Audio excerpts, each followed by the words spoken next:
Hello friends, welcome to our channel physics as I feel it. आज हम लोग को क्लास 10 लाइट एंड रिफ्लेक्शन का लेक्चर नंबर 10 है और आज हम लोग आपको बताने वाले हैं लेटरल डिस्प्लेसमेंट यानी कि पार्श्व विस्थापन और प्रिज्म के बारे में थोड़ी डिटेल होगी। उस पर एक कहते हैं फॉर्मूला होता है, उसको भी देख लेंगे। ठीक है, तो आज छोटा सा लेक्चर होने वाला है, बहुत इंपॉर्टेंट नहीं है बोर्ड के उससे कहते हैं क्षेत्र के एरिया से, तो जो भी है उसको देख लेते हैं। चलिए शुरू करते हैं। Let's feel the physics.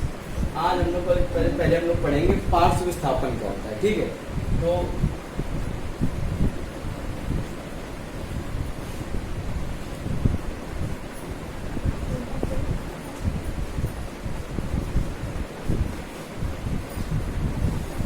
पार्श्व विस्थापन यानी कि लेटरल डिस्प्लेसमेंट। ठीक है, तो इसको देखते हैं एक ग्लास स्लैब से। एक ग्लास स्लैब बनाते हैं, उसमें से लाइट को क्रॉस कराते हैं, फिर देखते हैं क्या होता है।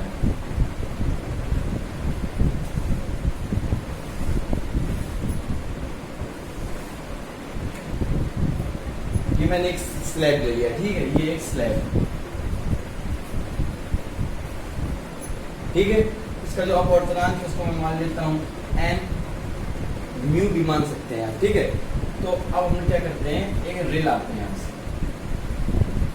ये जो पूरा बाकी का जो भी है पूरा सिस्टम, ये एयर है, बाकी ऊपर बाहर का माध्यम एयर है। ठीक है, तो हम लोग एयर रेयर माध्यम होगा, विरल माध्यम होगा। जो बर्फ होगा, बर्फ का स्लैब, तो डेंसर माध्यम होगा यानी कि सघन माध्यम। तो हम विरल जब सघन में आते हैं तो पहले उसमें एक नॉर्मल खींच लेंगे।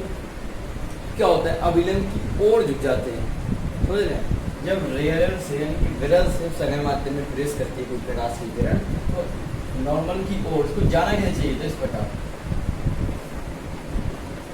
आई, ये मैंने एक नॉर्मल खींचा, जाना चाहिए था इसको ऐसे। ठीक है, तो थोड़ी सी क्या होगी, झुक जाएगी। सही, झुक गई, नॉर्मल की तरफ थोड़ा झुक गई, गाना ऐसे ही इस प्रकार मोड़ गई। तो अब क्या होगा कि अब हम डेंसर से किस में आ रहे हैं, रेयर में, यानी कि सघन से किस में आ रहे हैं, विरल माध्यम में। तो अब क्या होगा, नॉर्मल से दूर चली जाएगी, अवे फ्रॉम द नॉर्मल। तो ये हमारा नॉर्मल है, नॉर्मल से आगे चली गई। सही है, ये क्या था हमारा, पहले हम आए विरल से सघन में, तो नॉर्मल की तरफ झुक गई, इस तरफ आ गई। फिर हम जा रहे हैं सघन से विरल में, यानी कि नॉर्मल से थोड़ा दूर हो गई। एक्सपेरिमेंटली ये देखा गया कि जो जिस प्रकार जाना चाहिए था, ये क्या है, एक्सपेक्टेशन, ये हमारी सोच थी, इस प्रकार जाना चाहिए था, पर due to property of refraction, अपवर्तन के गुण के कारण लाइट इस यहाँ से निकल गई। यानी कि पर एक्सपेरिमेंटली ये देखा गया कि जो लाइट है जिस प्रकार को जाना चाहिए था उस तरीके से क्या है, पैरेलल। ठीक है, ये पाया गया। तो एक और चीज एक्सपेरिमेंटली देखी गई, देखिए ठीक है, आपतित किरण और अभिलंब के द्वारा बनाया गया कोण क्या होता है, आपतन कोण, एंगल आई। ठीक है, और एक ये होता है जो ये इस प्रकार निकलती है, ये होता है पार्श्व विस्थापन। यहाँ पे कोण बन जाता है, इसको लोग कहते हैं एंगल ई, इसको कहते हैं उभरा हुआ कोण, उभरा हुआ कोण यानी कि इमर्जिंग एंगल। ये क्या होता है कि जाना चाहिए था इस प्रकार, एक बार गई इस प्रकार, इसको कहते हैं ई। एक्सपेरिमेंटली है कि ई इज इक्वल टू ई होता है। समझ गए, ये एक्सपेरिमेंटली बताया गया आपको। तो क्या होता है, विस्थापन कितना होगा इसका, मतलब तुलना के इतना विस्थापित हुई, इसको कहते हैं डी। जाना चाहिए था ऐसे, पर ऐसे जाना चाहिए था, गई ऐसे, कितना डी विस्थापित हो गई, डी। तो ये होता है पार्श्व विस्थापन, कि जब लाइट किसी स्लैब से पास कराई जाती है, यानी कि किसी वर्ग के टुकड़े से पास कराई जाती है, तो थोड़ा सा विस्थापन हो जाता है, अपने मार्ग से विचलित हो जाती है। ठीक है, उसको हम डी कहते हैं, डी से प्लस करते हैं। बस आपके में डेरिवेशन वगैरह कुछ नहीं है, थोड़ा सा मैं डिटेल थी इसके बारे में। अब बात आती है कि ये किस किस फैक्टर पे डिपेंड करता है, क्या, डी किन किन कारकों पे निर्भर करता है। देखिएगा, मैं मान लूँ कि इसकी स्लैब की लंबाई है वो है टी। ठीक, तो अब अगर हम लोग टी को बढ़ाते हैं, टी को हम लोग ने बढ़ाया, ठीक है, टी के बढ़ाने से क्या होगा, थोड़ी सी इसकी चौड़ाई बढ़ जाएगी, बढ़ेगी लंबाई, तो इसलिए क्या होगा, थोड़ा सा और यहाँ आएगी, थोड़ा सा जितनी बढ़ेगा उतना ज़्यादा तो विस्थापन होगा इसका, इस टी के बढ़ने से डी बढ़ जाता है। ओके, अब देखिए अपवर्तनांक बढ़ाएं, अगर हम एन बढ़ा दें, स्लैब का एन बढ़ा दें तो भी डी बढ़ेगा एक्सपेरिमेंट में। साफ सी बात है, अगर हम रेयर से टेंसर में आ रहे हैं, ठीक है, और ज़्यादा टेंसर होगा तो और यहीं इसी तरफ झुकेगी, करीब यहाँ से कहीं निकलेगी, ठीक है, फिर ऐसे मोड़ेगी तो बढ़ जाएगा विस्थापन, ठीक है।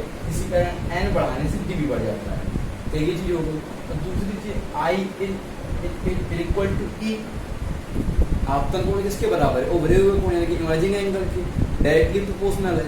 तो क्या हो जाएगा, अगर हम आई को बढ़ाएंगे, आपतन कोण बढ़ा देंगे तो भी क्या होगा, डी बढ़ जाएगा। भाई जितना ये बढ़ेगा उतना ज़्यादा विस्थापन होगा, उसी प्रकार आई को बढ़ाने से डी भी बढ़ जाएगा। तो इसके फैक्टर से तीन को इतना ही आपको वो है बताया गया है सिलेबस में, इतना आप नोट कर सकते हैं, ठीक है, नोट कर लीजिए। नोट रहा हूँ 1 2 3।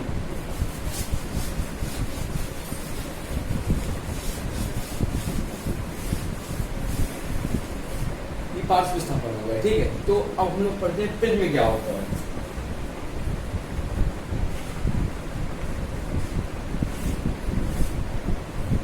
प्रिज्म क्या है, पहले प्रिज्म में डायग्राम देख लेते हैं इसका।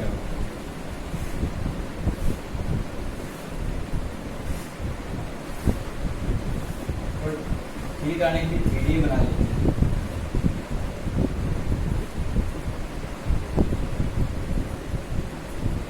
मतलब कुछ इस प्रकार का होता है, क्या एक तंबू टाइप का त्रिकोण होता है 3D आर्ट, ठीक है। क्या होता है प्रिज्म, क्या होता है, एक समान, क्या है समान। सबसे पहली चीज है एक समान है, पूरा जो उसका जितना भी स्ट्रक्चर ठोस होगा समान होगा। दूसरी चीज ठोस, तीसरी चीज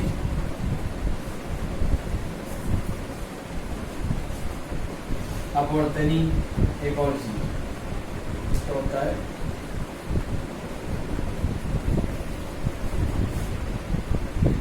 पारदर्शी, ठीक है।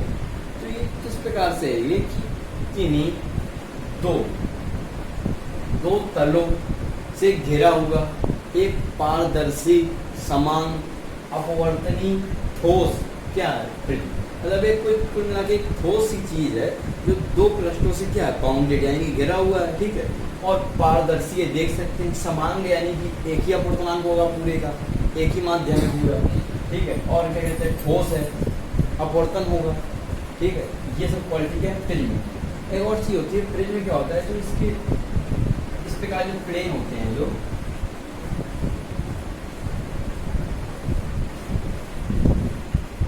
तो किसी न किसी क्या होते हैं एंगल में झुके होते हैं ना, ये जो प्लेन रखे हों, इस प्रकार प्लेन रखे हो तो किसी एंगल पे होंगे झुके हुए, तो उस एंगल को हम लोग कहते हैं ए, इसको कहते हैं प्रिज्म कोण, ठीक है।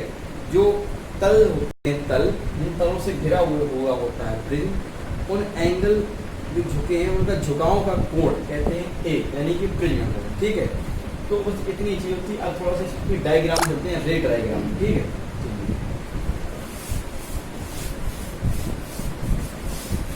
आप चाहें तो इसे नोट कर सकते हैं, यदि आप नोट नहीं करना चाहते तो आप हमारी वेबसाइट में जाइए, उसकी लिंक मैंने डिस्क्रिप्शन में दे दी है, वहाँ पे आपको इस चैप्टर की PDF फॉर्मेट में नोट मिल जाएंगे, ठीक है, www.physicsasifield.blogspot.com। ओके, अब हम लोग क्या करते हैं, थोड़ा आते हैं इसके रे डायग्राम में, और बड़ा बनाया था ये प्रिज्म, ठीक है। ओके, अब ध्यान देखिए, तो प्रिज्म क्या है, एक प्रकार का माध्यम है, उसका अपवर्तनांक क्या होगा n मान लीजिए, क्या है इसका अपवर्तनांक, ठीक है।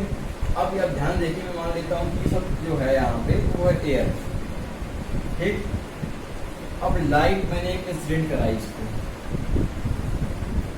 इसका जो ये है ए है प्रिज्म कोण,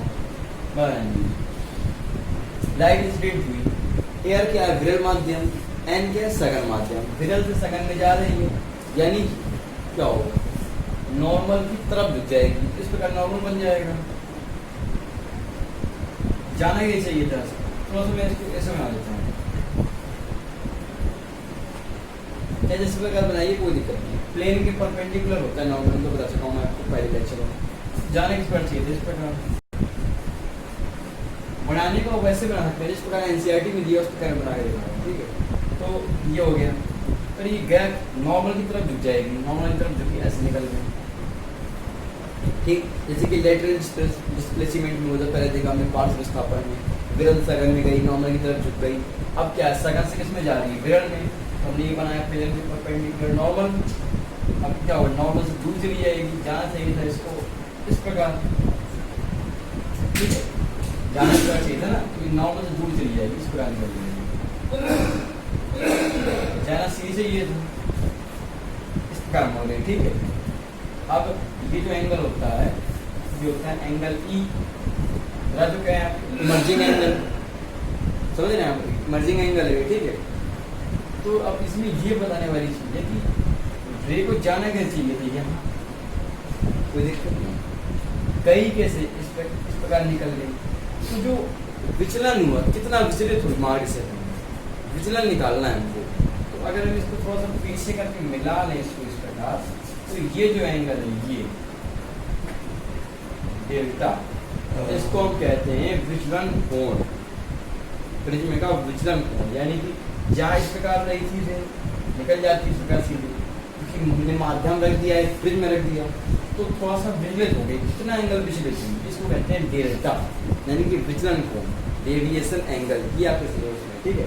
तो हमारे सिलेबस में क्या है कि हमको न्यूनतम विचलन बताते हैं, कितना कम से कम कितना विचलन हो रही है, इसको देख लेते हैं।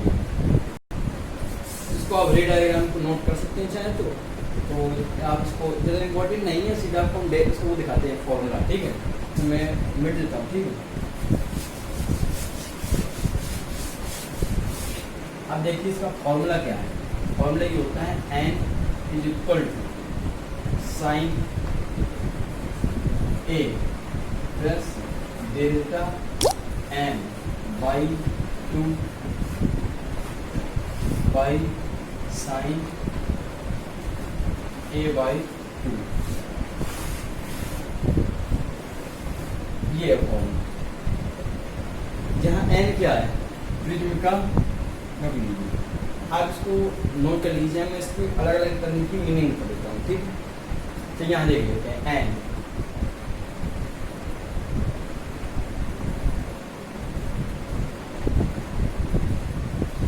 n क्या है, अपवर्तनांक, किसका, प्रिज्म का अपवर्तनांक। ये बाहर तो एयर वाटर को भी ले सकते हैं हम लोग। n जो है प्रिज्म का अपवर्तनांक होगा। a प्रिज्म कोण, ताकि आपको दो तरह से झुकाव से बना होता है प्रिज्म कोण, ठीक है। और डेल्टा एम यह बहुत खास बात है। डेल्टा एम क्या है, न्यूनतम विचलन। हमने आपको क्या बताया था, विचलन कितना होता है, पर यहाँ पे सूत्र हमसे ये कह रहा है कि कितना कम से कम विचलन होगा, वो आपको इसमें बताएगा, ठीक है। डेल्टा एम, डेल्टा एम होता है न्यूनतम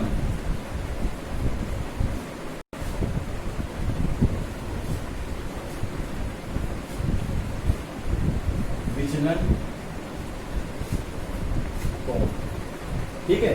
डेल्टा हो गया, बस बाकी ये 3 टर्म थे इसमें, बाकी ये पूरा आपका ये एंगल हो गया, ये आपका पूरा एंगल, ठीक है। इससे आप एन की वैल्यू निकाल सकते हैं। अगर आपको एन गिवन है, प्रिज्म कोण गिवन है, तो आप बता सकते हैं कि कम से कम कितना एंगल में कोण विचलित होगी, ठीक है। तो आज के लिए इतना ही था। ये जो फॉर्मूला है आपके बोर्ड के उसके एरिए से, मतलब कि बोर्ड के साथ देखा जाए कि बोर्ड में पूछा जाता है कि नहीं, तो बहुत ज़्यादा इंपॉर्टेंट नहीं है, पर कभी कभी सवाल इससे आ जाते हैं, ठीक है। तो हम लोग अब जो अगला लेक्चर लाने वाले हैं वो होगा न्यूमेरिकल्स के ऊपर, ठीक है। तो उस पर सेपरेट एक वीडियो होगा, हो सकता है 1 या 2 वीडियो है, वो हम आगे देखते हैं। इसमें बढ़िया लेंस के फॉर्मूला के सूत्र और के सवाल, और मिरर फॉर्मूला के सवाल, और कुछ एक सवाल एक इसके देख लेंगे। मतलब हर वैरायटी कुछ कुछ सवाल लेके बड़े तरीके से सॉल्व करेंगे। तब तक के लिए पढ़ाई करते रहें। बाय। नोट ले लीजिएगा।